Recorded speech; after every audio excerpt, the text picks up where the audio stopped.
At the crossroads of the West Asian countries in Afghanistan, there exists a mysterious garment with a history spanning centuries. This garment completely covers the woman's body, airtight, obscuring the human form, moving like floating air currents, inspiring endless speculation and remaining enigmatic. This robe is known in the West as the burqa. To unravel this mystery, I embark on an unknown journey to find the burqa. I have now arrived at the national market. I am looking for the distinctive Afghan garment, the burqa. Because of the local customs and strict dress codes here, the women of Afghanistan must wear the burqa. Searching for the burqa shops, I identify a burqa garment and confirm its authenticity. Nearby, a man is seen drawing his own eyeliner, prompting the realization that this guy can actually draw eyeliner, specifically Thai eyeliner. The weather here is very hot, making the experience of examining the patterned burqa quite intense. Along with it, Afghan and Thai eyeliners and eyebrow pencils are available. Although it is hard to tell what they look like initially, they have just been drawn on and seem to hold up well.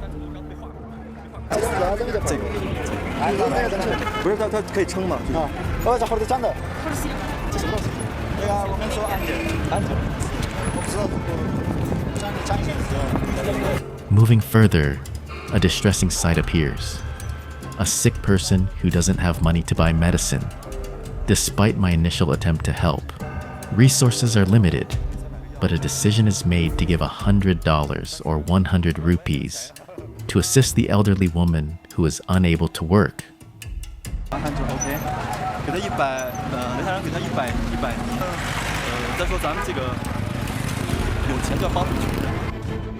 Although money was given to the beggar, it becomes clear that begging by women is quite common in Kabul.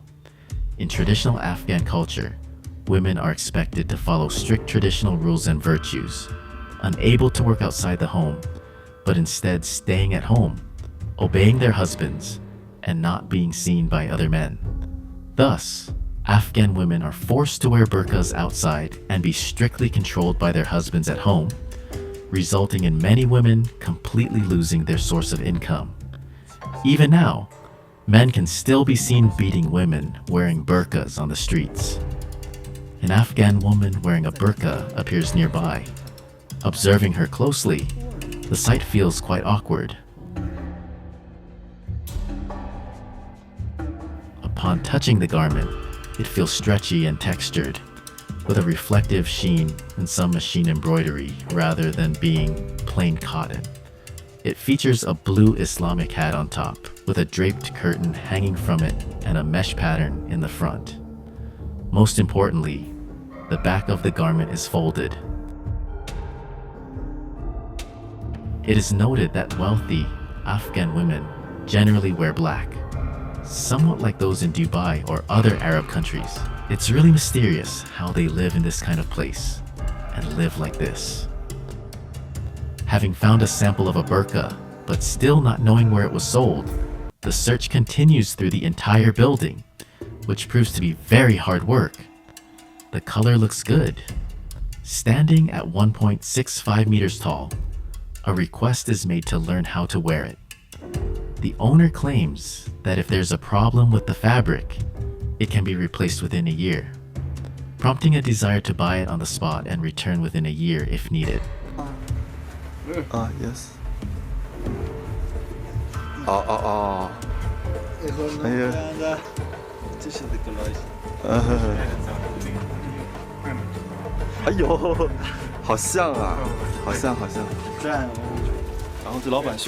Now, I arrive at a burqa shop and see a dazzling array of burqas, though actually only one color is blue. In Afghanistan, most women wear blue burqas, but today I want to find other colors because I really like flesh-colored burqas. They also have green ones. Since green and flesh-colored are common in Pakistan, I want to buy something different. I walk through many burqa shops. This is a woman's world, where the three of us men find ourselves looking for women's clothing, walking the path women have walked. The thought of having a wife wear this is dismissed, though it is said that making your wife wear this is locally viewed as being a good husband. The garment is mostly worn by many Pashtun women. $1 can be used for the purchase, and a picture could even be placed in the kitchen to act as a guardian to scare away thieves. The owner of the burqa shop is introduced. This burqa represents the earliest clothing for women in Afghanistan. 100 years ago, it was called burqa in English, but locally it was called kordali or kodali. It's really difficult for the women because there's just a small mesh window letting in some fresh air. Remembering this situation, I look down and notice that my pants are obviously men's pants, necessitating a change into high heels. This is no joke, because taking pictures and going out as a filmmaker in Kabul is extremely difficult. There are strict checks and restrictions everywhere, and a lot of busybodies asking about destinations and purposes. So I have no choice but to disguise myself as a local woman by wearing a burqa. But there's one advantage. The local temperature is very high, and this way I can avoid the sun's heat. Striking a pose, I leave, thanking a little friend.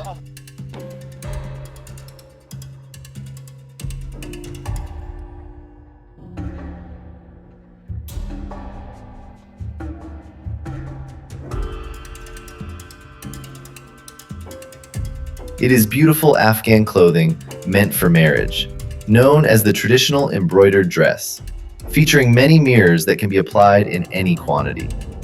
The prices range from $80, $100 to $120 US for these handmade Afghan clothes. Afghani dress. Afghani dress 上面其实有很多镜子，关键是老板的意思说，这镜子可以往上粘的，你要几可以粘几个。$100 شو سعر فيما؟ 100 ميجين这个。 Moving on to a shop that makes Afghan national costumes. The costume is identified as Gandapong. Actually, Afghan women don't often wear burqas for weddings. Instead, they wear Gandapong, which stands as the true clothing of the Afghan people. 现在就是说，我们知道那个阿富汗人不是经常穿这个波尔卡，但是你们知道阿富汗人结婚穿什么吗？就穿这个干大袍。我觉得这才是真正阿富汗民族服装。你老婆结婚的时候也。 Unlike a wife wearing a professional sewing machine-stitched wedding dress, this professional machine stands out for its speed, even though its handle is broken. Having done this kind of work before, I demonstrate the process. 所以就把手那个砸了，所以说呢，雷探长以前也干过这种工作啊。我来给大家来表演一下，踩一下啊。我看到没？看到可以。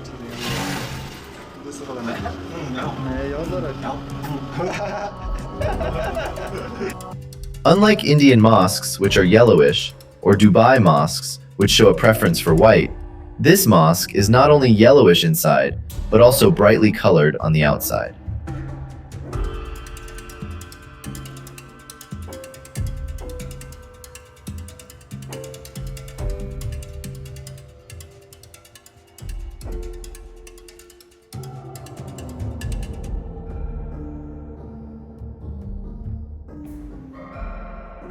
A 50-year-old auntie sells a big bowl of food for 50, weighed out precisely.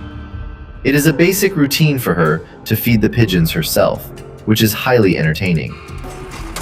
但我发现就这边50阿姨那边买这么大一盆，其实呢不是我非要买，就是她不是非要买那么多，她称了就给我称那么多，就是最基本的，要给她亲自喂食啊。 All the pigeons fly over from the direction of the sun, coming closer as more food is thrown. However, a reflection arises that when people aren't even getting enough to eat, having to feed pigeons feels like meddling in other people's business.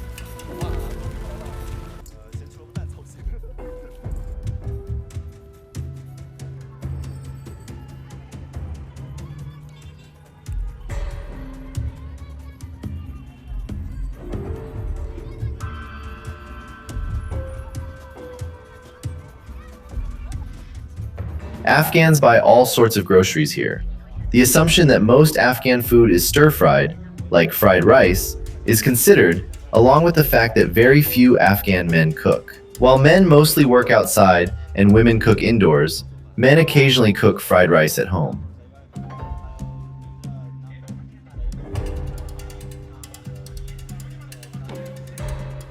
Afghan life seems quite happy.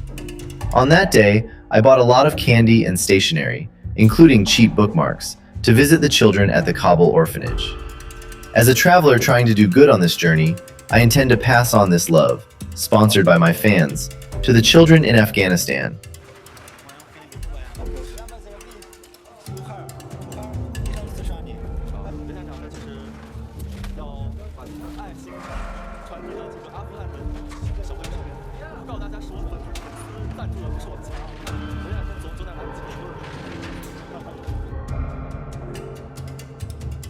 Heading towards the Kabul orphanage, a strict security check is required at the gate. The two managers notice the stationery and walk along. The gatekeeper introduces the purpose to a teacher in the teaching department, but receives a cold reception. Eventually, another teacher is persuaded to lead the way directly to the principal. The principal initially declines repeatedly, citing the need to receive leaders, but finally agrees to the interview. In the end, my sincerity moves the principal, who requests that no questions be asked to the students and that they not be allowed to speak, so as not to cause the audience to have the wrong opinion. Led by a female teacher, the main teaching building is entered, where a teacher holding a pointer waits for late students.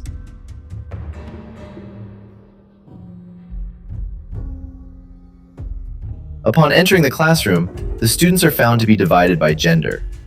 In one class, students with significant age differences are grouped together, with 3 boys sharing a 1-meter-long desk.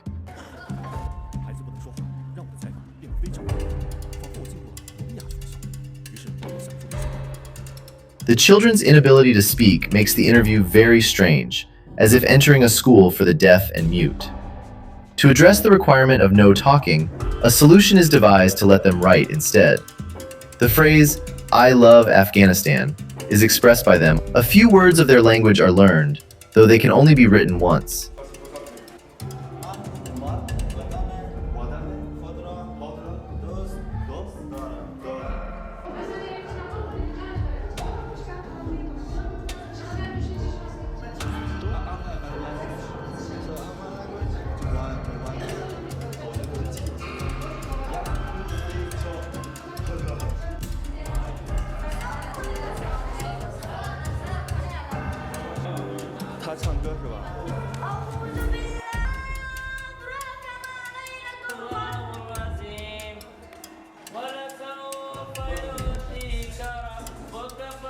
I'm from China. In China, a lot of panda.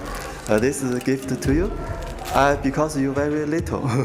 you like China? You like panda? A very peculiar, long and narrow classroom with windows facing north is also entered. The teacher writes on a very small blackboard, suggesting it might have been converted from a teacher's office. Many places are visited at the Kabul orphanage, but a nosy old man deletes precious footage of a female teacher during a check. To allow people to see these 2 authentic scenes, a best effort is made to restore them, leaving the success to God.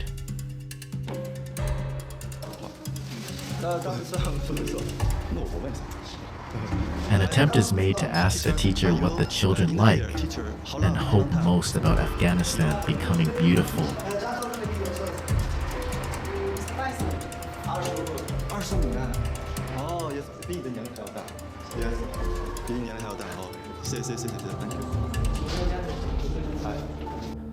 A handsome individual, initially thought to be a 25-year-old teacher, is revealed to also be an unclaimed, parentless orphan, standing 1.85 meters tall, showing a special temperament.